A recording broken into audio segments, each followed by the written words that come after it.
Hi friends, మీకు కనుక ఈ వీడియో నచ్చినట్లయితే తప్పకుండా లైక్ చేయండి. కృష్ణప్రసాద్ గగన్తో మిమ్మల్ని అంత ప్రేమగా అపురూపంగా చూసుకున్న ఈ కన్న తండ్రి ఎందుకు అంత హఠాత్తుగా మిమ్మల్ని వదిలేసి వెళ్ళిపోయాడో ఒక్కసారైనా నువ్వు ఆలోచించావారా? కనీసం నన్ను అడిగే ప్రయత్నం కూడా చేయలేదు కదా. ఇప్పుడు నేను నిజం చెప్తాను విను. ఆ రోజు భోగి అపూర్వ నుండి నాకు సడన్గా ఫోన్ వచ్చింది.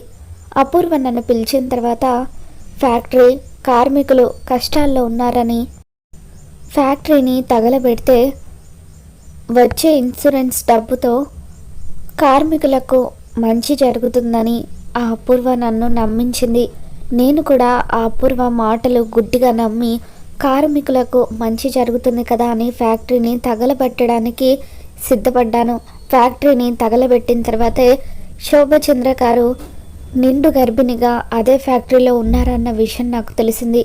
ఇక ఆ విషయం తెలిసిన వెంటనే తనని కాపాడడానికి ప్రయత్నాలు చేయాలనుకున్నాను. కానీ అప్పటికే తను మంటల్లో తన బిడ్డతో సహా కాలి సజీవ దహనం అయిపోయింది అని చెప్పి అలా అపూర్వ కుట్ర వల్ల నేను బలైపోయాను.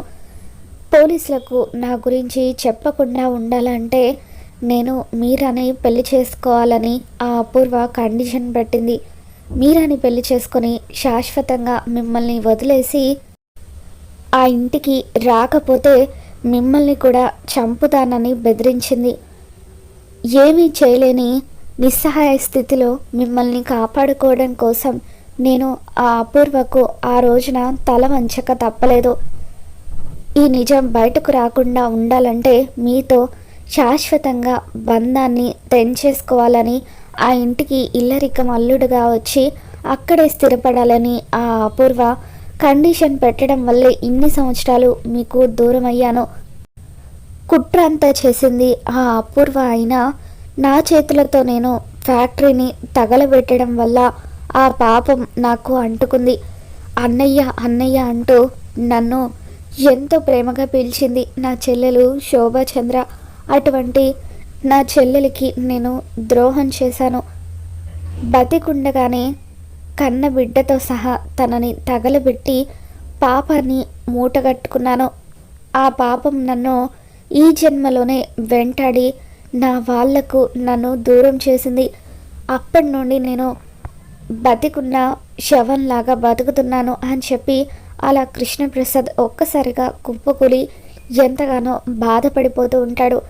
ఇప్పుడు కూడా నీకు ఈ కన్న తండ్రిని ద్వేషించాలనిపిస్తే ద్వేషించరా అంటూ అలా కృష్ణప్రసాద్ కన్నీరు పెట్టుకోవడంతో అప్పుడు గగన్ కృష్ణప్రసాద్ మాటలకు కరిగిపోయి నాన్న అంటూ కృష్ణప్రసాద్ భుజం మీద చెయ్యి వేసి తనని పైకి లేపి ఒక్కసారిగా హత్తుకుంటాడు. నన్ను క్షమించు నాన్న, మీరు మమ్మల్ని వెళ్ళిపోవడానికి ఇంత పెద్ద కారణం ఉందని తెలియక ఇన్ని రోజులు మిమ్మల్ని ద్వేషిస్తూ వచ్చాను. మీరు మాకు దూరం అవ్వడానికి ఆ అపూర్వ చేసిన కుట్ర. ఇప్పుడే వెళ్ళి ఆ శరత్చంద్రకు ఇదంతా చేయించింది ఆ అపూర్వే అని నేను చెబుతాను అని గగన్ ఆవేశంగా బయలుదేరి వెళ్తూ ఉంటే ఇకప్పుడు కృష్ణప్రసాద్ వద్దు గగన్, ఆ అపూర్వ సంగతి నీకు తెలీదు. తను నరరూప రాక్షసురాలు. ఎదుటి వాళ్ళను దెబ్బ కొట్టడానికి తను ఎంత ప్రయత్నమైనా చేస్తుంది. పైగా శోభచంద్ర గారు చనిపోయిన తర్వాత తన మాయ మాటలతో శరత్చంద్ర గారిని పెళ్లి చేసుకుంది. ఇప్పుడు శోభచంద్ర గారి స్థానాన్ని కొట్టేసింది. ఆ ఇంట్లో పెత్తనం అంతా కూడా అపూర్వదే. శరత్చంద్ర గారు కూడా ఆ అపూర్వను గుడ్డిగా నమ్ముతున్నారు. అందుకే తన ఆటలు ఇంకా కొనసాగుతున్నాయి. ఇప్పుడు మనం తన గురించి ఏం చెప్పినా కూడా శరత్చంద్ర గారు నమ్మరు అని చెప్పి అలా కృష్ణప్రసాద్ అంటూ ఉంటాడు. శోభచంద్ర గారిని నా చేతులతో నేనే చంపేశాను కదా, కాబట్టి నేను జీవితాంతం ఈ శిక్షను అనుభవించాల్సిందే అని చెప్పి కృష్ణప్రసాద్ అంటూ ఉంటే ఇకప్పుడు భూమి శోభచంద్రే తన కన్న తల్లన్న విషయం తెలుసుకుంటుంది. ఇక అలా ఎంతగానో ఏడుస్తూ ఉంటుంది. గతంలో ఒకసారి చెర్రీ గగన్ జీవితంలో చిన్నప్పుడు జరిగిన సంఘటన తన జీవితంలో జరిగినట్టుగా భూమికి చెబుతాడు. ఫ్యాక్టరీ కాలి బూడిదైపోయిన తర్వాత ఆ ఫ్యాక్టరీ గోడల పక్కనే అప్పుడే పుట్టిన పసిపాపగా ఉన్న నిన్ను నా కుక్క నాకు చూపించింది అని చెప్పి అలా చెర్రి చెప్పిన మాటలు, అలాగే అపూర్వ ఇవి శోభచంద్ర గజ్జలే అంటూ రౌడీలతో అంటూ ఉండగా తను విన్న విషయాలు ఇవన్నీ కూడా భూమి గుర్తు చేసుకొని ఇక శోభచంద్రే తన కన్న తల్లన్న విషయం గుర్తు తెచ్చుకొని అప్పుడు కృష్ణప్రసాద్తో లేదంకుల్ మీరు ఏ తప్పు చేయలేదు అని చెప్పి అంటూ ఉంటుంది. అలా భూమి ఏడుస్తూ చెబుతూ ఉంటే ఎవరమ్మా నువ్వు అని చెప్పి కృష్ణప్రసాద్ అంటూ ఉంటాడు. శోభచంద్ర గారి చావుకి కారణమయ్యారని మీరు ఇంతలా బాధపడుతున్నారు కదా, నేను ఆ శోభచంద్ర గారి కూతురుని అంకుల్ అని చెప్పి ఇప్పుడే మీ మాటల ద్వారా నాకు నిజం తెలిసింది. ఈ నిజం తెలుసుకోవడానికే చాలా కాలంగా నేను మిమ్మల్ని వెతుకుతున్నాను అని చెప్పి అలా భూమి ఏడుస్తూ కృష్ణప్రసాద్కి చెబుతూ ఉంటుంది. ఏంటి నువ్వు నా గురించి వెతుకుతున్నావా అని చెప్పి కృష్ణప్రసాద్ అంటూ ఉంటాడు. ఇక దాంతో గగన్ ఏడుస్తున్న భూమితో అంటే నువ్వు తెలుసుకోవాలనుకున్న నిజం ఇదేనా భూమి అని చెప్పి అంటూ ఉంటాడు. అవును సార్, నేను తెలుసుకోవాలనుకున్న నిజం ఇదే. శోభచంద్ర గారి గజ్జలు, ఆవిడ శాల్వా నేను పుట్టినప్పుడు నాతో ఉన్నాయి. అవి నా దగ్గర ఎందుకున్నాయో తెలీదు. ఇన్ని రోజులుగా అవి ఎవరివో కూడా తెలీదు. మొన్న నన్ను కిడ్నాప్ చేయించింది కూడా అపూర్వనే. ఆ అపూర్వ మాటల ద్వారా అవి శోభచంద్ర గారివని నాకు తెలిసింది. కాలి బూడిదైపోయిన బొమ్మల ఫ్యాక్టరీ దగ్గరే నేను నా పెంపుడు తల్లిదండ్రులకు దొరికాను అని చెప్పి భూమి ఏడుస్తూ కృష్ణప్రసాద్కి చెబుతూ ఉంటుంది. దాంతో కృష్ణప్రసాద్ ఒక్కసారిగా కుప్పకూలి నన్ను క్షమించు తల్లి, నీ కన్న తల్లిని దూరం చేసిన పాపాత్ముడిని నేను. నువ్వు నన్ను ఏం చేసినా కూడా నేను భరించడానికి సిద్ధంగా ఉన్నాను అని చెప్పి ఇక అలా కృష్ణప్రసాద్ అంటూ ఉంటే లేదంకుల్, జరిగిన దాంట్లో మీ తప్పేమీ లేదు. అమ్మ మిమ్మల్ని అన్నయ్య అన్నయ్య అంటూ ప్రాణంగా ప్రేమించిందన్నారు. అటువంటి చెల్లిని చంపుకోవాలని ఏ అన్నయ్య అనుకోడు కదా. ఇదంతా ఆ అపూర్వ కుట్ర. అపూర్వ వల్లే మా అమ్మ బలైంది. తను మాత్రం ఆస్తిని అంతస్తుని అనుభవిస్తూ సంతోషంగా ఉంది.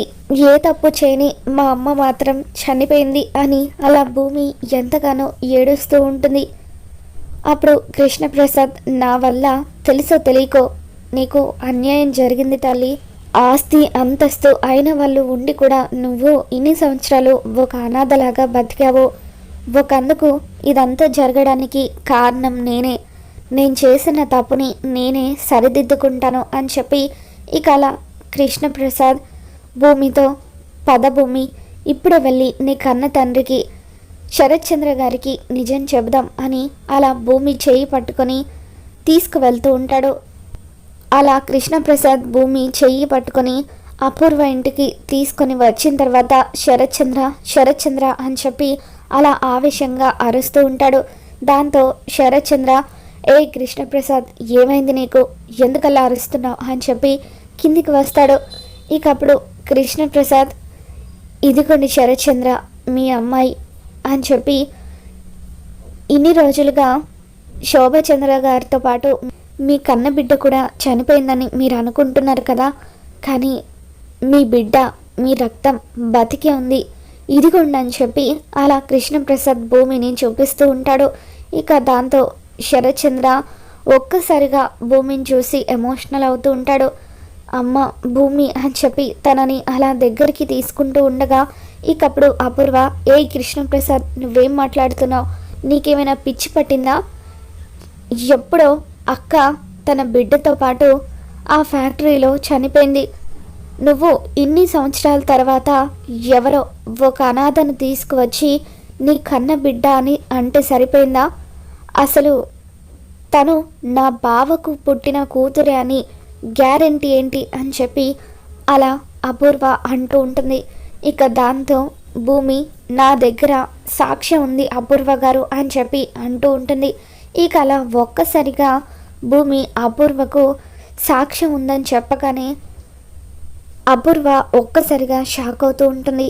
అమ్మ భూమి, నువ్వే నా కన్న కూతురువని ఇప్పుడే రుజువైతే నా కోట్ల ఆస్తికి వారసురాలివి నువ్వే అని చెప్పి అలా శరత్ చంద్ర, కృష్ణప్రసాద్ నువ్వు చెప్పింది నిజమైతే బాగుండు, తనే నా కన్న బిడ్డ అయితే బాగుండు, శోభచంద్రను కనీసం నా కన్న బిడ్డలో అయినా చూసుకుంటూ బతికేస్తాను అని చెప్పి అలా శరత్ చంద్ర భూమిని చూసి ఎంతగానో ఆనందపడిపోతూ ఉంటాడు.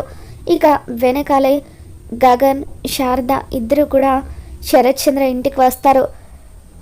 ఇన్ని రోజులుగా మా నాన్న తప్పు చేశాడని నీ వల్ల దూరం పెట్టాను, కానీ మా నాన్న ఏ పరిస్థితుల్లో ఆ తప్పు చేశాడో ఈరోజే నాకు అర్థమైంది.